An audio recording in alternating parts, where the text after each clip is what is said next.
Hello, I'm Dr. Marianne Teitelbaum, and today we're going to talk about a deeper meaning of the word prana. So, when asked, many people say that they know what the word prana is, that it's the life energy which keeps us alive. Now, one thing I love about Ayurveda is that it always goes way beyond the superficial meanings and instead gives us an in-depth understanding of these very deep principles. So, while yes, we can say that prana is indeed the life energy that keeps us alive, we can now take it one step further and state that it also keeps our cells intelligent, to know what hormone or neurotransmitter to release and when to release it, giving our cells the intelligence to communicate with each other, like sending hundreds of text messages to all parts of the body, so the whole body is aware of what each cell needs at each moment in time. Did you ever think how these processes occur in the first place? Where does this intelligence come from, which oversees all these processes and multiple layers of communication? Well, these processes are controlled by prana. It's just that you can't see it because it's vibrational. So where does prana come from in the first place? We need to go back to the very beginning if we want to understand its true meaning. From the deepest silence, known as the Adi Tattva, it begins to manifest into the Tri-Tattva, known as Soma, Agni, and Marut. Soma is the cooling lunar energy from the moon, the water and earth elements. Agni is the hot solar energy from the sun, the fire element, and Marut is the space and air element. The space element is what gives our cells the intelligence to perform all their functions, and the air element moves the Soma and Agni throughout the body since they can't move on their own. In fact, prana is like a battery. It's the bioelectric magnetic power of nature which is running our body's magnetic power, recharging the organs and systems and contributing to the pacemaker of our heart, which is constantly being recharged with new pranic energy. And like a battery, prana has a minus charge, a plus charge, and also the flow. The Soma is like the plus charge, the Agni is like the minus charge, and the flow is governed by Marut. So together, Soma, Agni, and Marut are the three principles, the three aspects of prana. This prana comes into our bodies through orifices in the head, the top of the head, the ears, and the nostrils. It comes into these orifices and goes down the spine, and from there branches off to supply the pranic energy to all the organs, glands, and systems. But sometimes the flow of the pranic energy can get blocked. So we use several transdermal creams used in specific ways, either down the spine or on specific marma points, to open up the flow of the blocked prana. Marma points are mysterious points around the body which control all the organs and glands and are the intersection of Soma, Agni, and Marut. For example, if the person is suffering from irregular heartbeats and arrhythmias, one of the first things we do is to open up the flow of prana to the heart, since again, the pranic energy is like a cosmic pacemaker, keeping the heart pumping regularly throughout our whole lives. In fact, it has been stated that all diseases begin with lack of flow of prana to a specific area.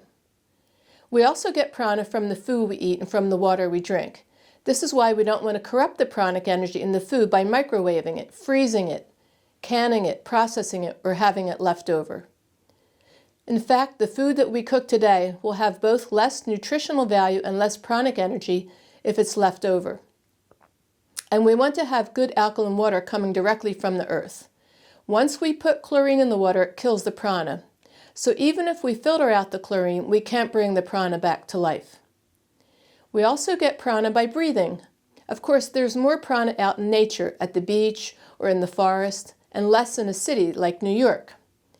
Sometimes when I was sitting with my Ayurvedic teacher, Vajramakant Mishra, he would tell a person to try to move out of the city and into the country if he felt that they were receiving less prana and could overcome their health problems more quickly by living out in nature. And just think how the electromagnetic frequencies, or the EMFs, of the cell phones, cell phone towers, computers, Wi-Fi, affect the prana. Since these EMFs are also found in the space element, they actually pollute the space element and mingle in with the prana as it comes into our bodies, delivering toxic prana to all the organs and glands. We have many treatments and recommendations for people who are working around computers all day to help them mitigate the effects of the polluted prana circulating around their bodies. causing numerous symptoms and sometimes serious diseases. I remember one such patient who had acute flare-ups of multiple sclerosis and was being treated by neurologists with regular injections of drugs which were making her sick and weren't helping anyway. We found that she had too many EMFs in her pulse. It turned out that she was working all day under high tension wires and cables which were bringing electricity into her horse farm where she worked. We had her move her horses away from the overhead wires, and once she did that, her MS totally went away. She got off her medicine and was fine, and is still fine 20 years later. The MS never came back once we got good quality prana circulating back into her body. This is a good example of how the pranic energy can become polluted by the EMFs of man-made electricity. And that brings me to another point. If you want to heal yourself, make sure the remedies that you use have prana. Try to avoid the synthetic pharmaceuticals and nutraceuticals.